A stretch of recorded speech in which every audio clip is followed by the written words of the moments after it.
Hello बच्चों। आज अपना ग्रेविटेशन का आखिरी लेक्चर हो। इसमें हमने काफ़ी क्वेश्चंस कर चुके हैं। 3 लेक्चर में हमने बहुत सारी चीज़ें करी है और पूरे दिन से आज हम लोग रिकॉर्ड कर रहे हैं आप लोगों के लिए। तो आज हम लोग कवर करेंगे डिफरेंस बिटवीन वाला केस। उसके बाद शॉर्ट आंसर और डायग्राम बेस्ड क्वेश्चंस हम लोग आज करने जा रहे हैं। तो ये आखिरी लेक्चर होगा आज ग्रेविटेशन का। इसके बाद अगर और कोई चैप्टर अगर आपको चाहिए हो तो आप ज़रूर बता दीजिएगा, ठीक है। तो सबसे पहला यहाँ पे लास्ट मिनट रिवीजन में शॉर्ट आंसर के ऊपर बात करेंगे, डिफरेंस बिटवीन की बात करेंगे और डायग्राम बेस्ड क्वेश्चन की बात करेंगे। तो लगभग आज जो सेशन होगा उसमें आपको क्वेश्चन 4 या 5 मार्क्स वाले क्वेश्चन आपको एग्जाम्स में आने वाले हैं। तो जो हमारा लास्ट रिवीजन वाला केस है उसमें हमने सारे क्वेश्चंस को कवर करने की कोशिश करी है।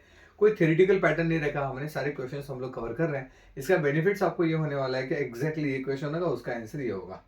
तो लास्ट के 2 लेक्चर तो मैंने न्यूमेरिकल के ऊपर लिया था, पहला लेक्चर भी थ्योरी था। आज का लेक्चर कंप्लीटली थ्योरी होगा। तो मैं चाहूंगा कि आज के जो लेक्चर्स में जो भी क्वेश्चंस रहेंगे उसका आप स्क्रीनशॉट ले लो। अगर आपको स्क्रीनशॉट नहीं लेना है, इसका पीडीएफ फॉर्मेट चाहिए, तो डिस्क्रिप्शन में आपको हमारा ऐप का लिंक मिल जाएगा। आप वहाँ पे डाउनलोड करें, वहाँ पे आपको कहते हैं ना कि उसके पीडीएफ फॉर्मेट मिल जाएगा। और अगर आप हमारी टीम से कनेक्ट करना चाहते हो तो उसका भी लिंक डिस्क्रिप्शन बॉक्स में है, आप जाके देखिएगा, वहाँ से आप कनेक्ट कर सकते हैं। तो चलो टाइम वेस्ट नहीं करते, चाय पीते पीते क्वेश्चन सॉल्व करते हैं। सबसे पहला हमें इसमें हमने क्या क्या करना है। इसमें अगर आप जाओ तो आज हम लास्ट टाइम ये सब हम लोग कर चुके हैं बेटा। अगर बोलो तो ये मल्टीपल चॉइस कर चुके हैं, मैच द फॉलोइंग हो चुका है, गिव साइंटिफिक हो चुका है, न्यूमेरिकल सेशन में 2 लेक्चर लिए थे मैंने। आज मैं करने जा रहा हूँ ये वाला पार्ट, लॉज, उसके बाद गिव, डिफरेंस बिटवीन और शॉर्ट आंसर और डायग्राम बेस्ड। तो आज हम लोग 1 2 3 4 ये 4 पार्ट कवर करेंगे। तो देखो बेटा, आप स्पेसिफिक सीधा पॉइंट पे बात करते हैं, नो बकवास, सीधे क्वेश्चन सीधा आंसर, और आजू बाजू की बातें नहीं करेंगे, सीधे पॉइंट पे हम लोग बात करेंगे, ठीक है। चलो आगे बढ़ते हैं, लॉज वाला। तो मैंने यहाँ पे ना चाय पी लिया है, ठीक है। तो मैंने यहाँ पे चाय पी लिया नहीं बेटा, मैंने यहाँ पे ऐसे क्वेश्चन दे दिए, उसके सीधा आपको सॉल्यूशन भी दे चुका हूँ। मतलब आपको ढूंढना ना पड़े उस क्वेश्चन का आंसर क्या होगा, तो सारी चीज आपको यहाँ पे मिल जाएगी। जैसे मैंने बोला कि अगर आपको डायरेक्टली पीडीएफ फॉर्मेट चाहिए तो ऐप पे मिल जाएगा, या फिर हमारी टीम से आप कनेक्ट हो सकते हो डिस्क्रिप्शन बॉक्स में। Now see the questions, laws, definition, principles. सबसे पहले क्या है, identify the laws shown in the figure. इसमें कौन सा लॉ भाई, ये जब गोल वाला कुछ मिल जाए ना, तो गोल अंडा टाइप है और उसमें एबीसीडी लिखा, समझ आना केपलर नहीं किया थे। किसने किया था? मैंने नहीं, केपलर। केपलर तो भैया ये सब केपलर का ही किराया दे रहा है, जिसकी वजह से हमको पढ़ना पड़ रहा है और हम पढ़ रहे हैं। तो केपलर ने क्या बोला था, केपलर के 3 लॉज है। केपलर का पहला लॉ, तो आपको इसको क्या करना पड़ेगा, समझना पड़ेगा। बिल्कुल नहीं, इसको आपको रटना पड़ेगा, रट लेना इसको बेटा। पता है बच्चों, ये बताना पड़ता पढ़ना कैसा है। कुछ चीजें समझनी नहीं होती, कुछ चीजें रटनी होती है। न्यूमेरिकल समझना होता है, ठीक, ये रटना होता है। केवल फर्स्ट लॉ क्या बोलते, the orbits of the planet is ellipse with the sun and one of the full. Okay, logically क्या होना कि केपलर ने बहुत सारे रिसर्च करे, उसके बेसिस उसने लॉ बना था क्या। उसके केपलर सेकंड लॉ क्या बोलता है, देखिए, the line joining the planets and the sun sweep out equal areas in equal intervals of a time। यहाँ पे ऑफ होना चाहिए, ऑफ अ टाइम। हमारी टीम इतनी मेहनत कर रही है, इतनी मेहनत कर रही है को ऑफ में गायब गायब हो चुका है। ऑफ अ टाइम, चलो ठीक है। तो ये भाई केपलर का सेकंड लॉ पढ़ चुके होंगे, कोई बात नहीं। केपलर थर्ड लॉ क्या बोलता है, T square is directly proportional to the R cube. ये तुम्हारा केपलर थर्ड लॉ बोलता है। तो ये सब मैंने यहाँ पे लिखा है, मैं चाहूंगा आप इसका स्क्रीनशॉट ले लो और आगे बढ़ते हैं। ले लिया, okay. Now go for the next question.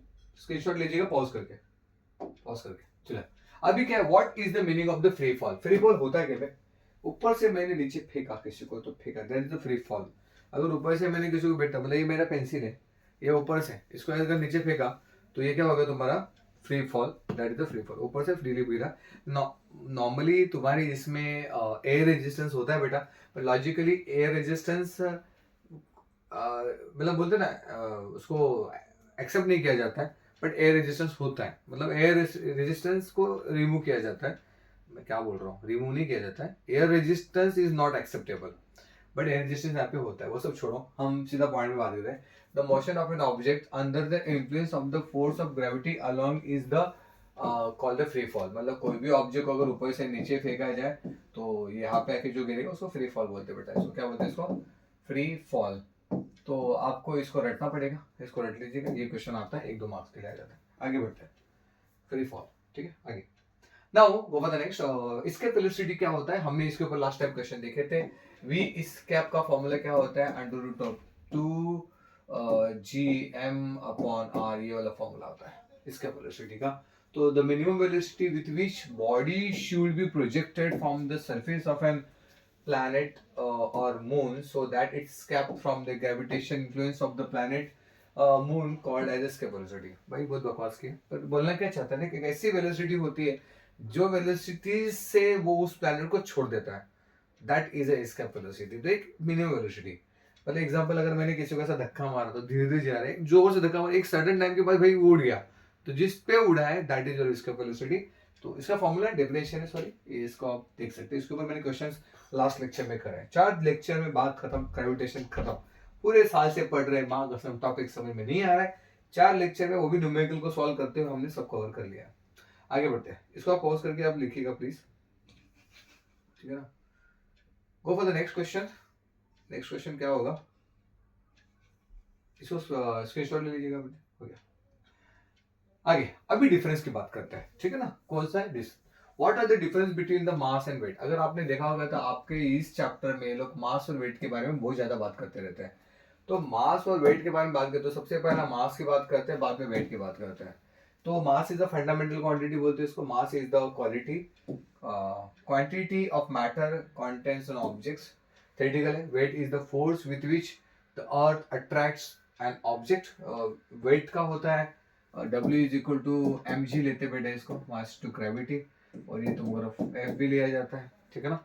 जी इधर ग्रेविटेशन यहाँ पे आ जाता है, यहाँ पे मास के कोई लेने देना होता नहीं। उसका नेक्स्ट मास रिमेन सेम एवरीवेयर, सब जगह सेम होता है, कोई फंडामेंटल क्वांटिटी है, बट वेट चेंज हो जाता है। वेट क्या होता है, of the body keeps change होता है। क्यों चेंज होता है पता है, बिकॉज ऑफ जी चेंज होगा। अगर जी चेंज होगा तो वेट भी चेंज होगा बेटा। दो वाले केस है। Mass is measure in KG, हाँ पता है भैया, कुछ अलग बता। Mass is measure in the newton, very good, क्या बात है, वो भी बता था मेरे को। आगे बढ़ते हैं। Mass is a scalar quantity, क्या बात है, डायरेक्शन होता है नहीं भाई का उसका। स्केलर क्वांटिटी मतलब क्या होता है, where is the magnitude and direction वहां पे होता है उसको बोलते हैं स्केलर, नहीं जहाँ पे सिर्फ मैग्नीट्यूड होता है उसको स्केलर क्वांटिटी बोलते हैं, और जो मैग्नीट्यूड और डायरेक्शन दोनों होता है उसको वेक्टर क्वांटिटी बोलते हैं। तो इसका सिर्फ डायरेक्शन से सिर्फ मैग्नीट्यूड है, यहाँ पे मैग्नीट्यूड डायरेक्शन दोनों है, ठीक है। आगे बढ़ते हैं। Mass of object can never be zero, वो कभी जीरो नहीं हो सकते, पर यहाँ पे हो सकता है, वही है at a time become zero. तो मैं चाहूंगा इसका पॉज करके इसका ले लीजिएगा, ये क्वेश्चन आ सकता है। तो हमने ऐसे क्वेश्चन यहाँ पे लिए जो एग्जाम में आने की संभावना है ज्यादा है, मतलब पूरा पार्ट हमने यहाँ पे कवर कर लिया, ठीक है। आगे बढ़ते हैं, पॉज करके लिया, ये सब करिएगा बेटा, बहुत हेल्प होने वाला है आपको, ठीक है। चलो आगे, now go with the next question, short answer. Explain the factors, explain the force नहीं, एक्सप्लेन द फैक्टर्स अफेक्टिंग, क्या बेटा, फोर्स नहीं है, factors affecting the value of G gravitational acceleration. तो जी के लिए कौन से फैक्टर अफेक्ट करते हैं ग्रेविटेशनल कांस्टेंट के लिए बेटा, शेप ऑफ द अर्थ, क्या बात है, बट ऑब्वियस है। The shape of the earth is not perfectly shape spherical, it is slightly flattered at the poles and of the equator, so as a result the radius of the earth at the poles is less than that of the equator, okay। तो एक shape of the earth ले लीजिएगा आप, उसके बाद hence the value of g is highest at the poles, poles की जगह highest होता है, that is the g का वैल्यू था 9.832 मीटर पर सेकंड स्क्वायर, और and they deserve to slowly with the decrease latitude in the lowest at the equator 9.78 metre पर second square, ठीक है। तो जस्ट थ्योरेटिकल है, उसमें समझना क्या है, थ्योरी रट लीजिएगा इसको। आगे बढ़े, ओके। इसको स्क्रीनशॉट ले लो आप, चाहिए तो आपने, तो फिर आप ऐप में जाइएगा। नेक्स्ट, उसके बाद हाइट और डेप्थ। हाइट में क्या है, हाइट भी इंपॉर्टेंट होता है, हाइट बड़ा बेस है, जी कहाँ से आ रहा है उसके लिए हाइट का होना बहुत जरूरी है, हाइट इंपॉर्टेंट होगा बेटा यहाँ पे। हाइट, उसके बाद डेप्थ, कितना डेप्थ वो होगा, ये थोड़ा थ्योरेटिकल पार्ट है, आप उसको एक बार स्क्रीनशॉट ले लो, इतना इंपॉर्टेंट है नहीं, पर याद रखो क्या क्या मैंने बोला यहाँ पे। अर्थ का पहला क्या है तुम्हारा, शेप ऑफ द अर्थ, उसके बाद हाइट, उसका डेप्थ कितना है वो भी इंपॉर्टेंट है। आगे बढ़ते हैं, स्क्रीनशॉट ले लो, चलो ठीक है। ये इतना ही क्वेश्चन था, इसके ऊपर एक क्वेश्चन पूछ सकते कि जी किसके ऊपर डिपेंड कर सकता है। तो आप बोलोगे सर ये क्वेश्चन कहाँ से उठा लेके लिया, ये क्वेश्चन मैंने कभी पढ़ा ही नहीं था। यार आ सकता है भाई, ऐसे टाइप के क्वेश्चन एग्जाम में आते हैं बेटा। ठीक है, आगे बढ़ते हैं। अब last diagram based question. Diagram based question में क्या है, ठीक है, अभी तो क्या बर्थडे पे जब ऐसे कोई डायग्राम आ जाए तो समझ जाने केपलर लॉ के बारे में बात कर रहा है। तो डायग्राम बेस्ड क्वेश्चन में क्या, name the force responsible for मोन of a stone as shown in the diagram. भाई ये अभी जब आप 12th में जाओगे तो एक सेंट्रीपिटल फोर्स आता है और एक सेंट्रीफ्यूगल फोर्स आता है। Force attracts toward the centre is the centripetal force, away from the centre centrifugal force. तो यहाँ पे क्या होता है, force responsible for the motion of the stone centripetal force, इसने सेंट्रीपिटल बोला है। अभी आप देना, आपने दोहरा लिया ऐसे गोल घुमा तो आपको हाथ में प्रेशर आएगा, जैसे सेंट्रीपिटल फोर्स होगा बेटा यहाँ पे। और नेक्स्ट क्वेश्चन, ये क्वेश्चन हो गया, कितना इजी क्वेश्चन, तुम सेंट्रीपिटल याद करना, क्या ना सेंट्रीपिटल, आपके इसमें सेंट्रीफ्यूगल है ही नहीं, सेंट्रीपिटल वो से इनफ है। आगे सेकंड क्वेश्चन है, ये भाई देख क्वेश्चन दिया है, ये डायग्राम है, बताओ इसमें क्या क्या है। तो observe the given figure and answer the following questions है। तो ये डायग्राम आप ध्यान से देखिएगा। x1 y1 ये वाला केस है, x2 y2 x3 y3 ऐसे तीन क्वेश्चन है, ये बीच में सन है, ये केपलर लॉ के ऊपर डिपेंड करता है। आगे बढ़ते हैं। पहला क्वेश्चन क्या दिया, विच लॉज डू यू, भाई केपलर लॉ, क्वेश्चन नहीं पढ़ने का, सीधा केपलर लॉ पे आ जाने का। उसने ऐसा कुछ ड्रॉ आ गया तो समझे केपलर लॉ की बात कर रहे हैं। कौन सा है वे, Kepler, understanding from the description given above. जो भी डायग्राम, ऐसा कुछ डायग्राम आएगा तो केपलर लॉ, इस चैप्टर में वैसे भी केपलर लॉ ही है। तो ये Kepler law, at which point amongst x1 and x2 will be the velocity of the planet be more, why, कहाँ पे होगा भाई यहाँ पे मोर एट x1। देखो x1 और x2 पे वेलोसिटी कहाँ ज्यादा होगा, बट अब यहाँ पे वेलोसिटी ज्यादा होगा। बट अब ना यहाँ पे आएगा जब कैसे निकल जाएगा, कैसे जब कैसे निकल जाएगा, यहाँ पे आएगा फास्ट निकल, यहाँ पे आराम से जब, आराम से जब, समझेगा। तो यहाँ पे वेलोसिटी तुम्हारा ज्यादा होगा, समझेगा, वो लॉजिक है। नेक्स्ट क्या पूछा उसने वहां पे, give the area of XO y1 area of x2 y2 है, XO मतलब y1 x2 y2 ये वाला एरिया मतलब 1 और 2, ये देख रहे हैं 1 और 2 का एरिया है। तो देखते हैं इसका आंसर क्या दिया है यहाँ पे, but arc x1 is greater than that of arc x2 y2. This means the planet has the cover large distance with which moving the, ठीक है जो भी, hence the velocity of the planet is more at x1 than x2। अच्छा ये velocity का हो गया, area, तो area of x2 twice the time of the x1 तो एरिया ऑफ x2 यहाँ पे।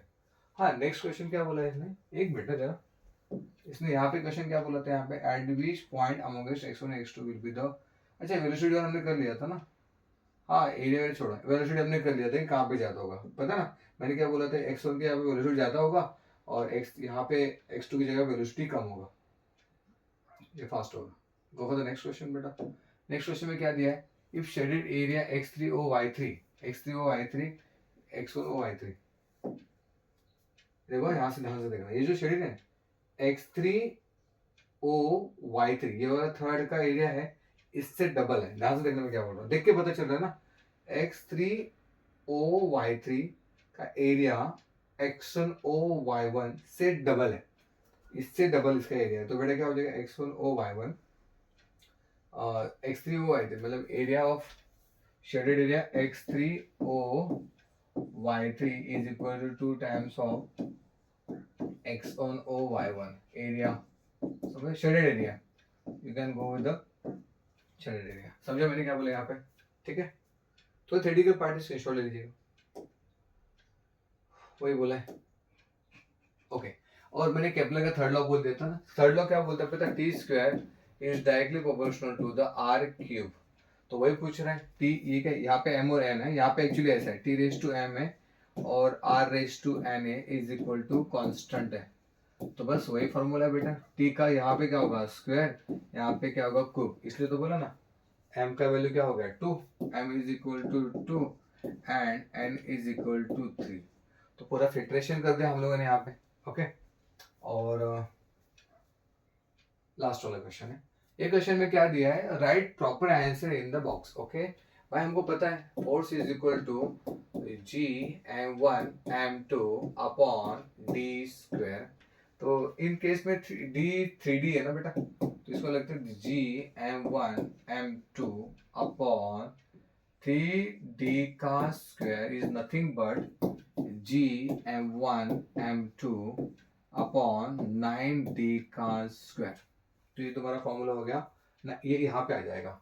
क्या लिखेंगे हम लोग यहाँ पे लिखेंगे आप लोग GM1 M2 अपॉन 9D का स्क्वायर, ये आप यहाँ पे लिखेंगे। तो ये तुम्हारा क्या हो गया बेटा, यहाँ पे ये हो गया तुम्हारा filling the blanks, write the proper answer in the box. ठीक है, तो मेरे को लगता है ये लास्ट है। हाँ, उसको थैंक यू आ गया। हमने क्या क्या देखा, एक शॉर्ट पे रिवीजन देता हूँ। ये फॉर्मूला बेस्ड क्वेश्चन था, वो हमने देख लिया। उसके बाद हमने देखा था केपलर लॉ के ऊपर कि भाई इसका स्पीड क्या होती है, 4 क्वेश्चन थे इसके। ये ऐसा कुछ डायग्राम आया तो समझ जाना ये केपलर लॉ के बारे में बात कर रहे हैं। क्या मैं आपको दिख रहा हूँ यहाँ पे? हाँ, तो ये केपलर लॉ की ओर बात कर रहे हैं।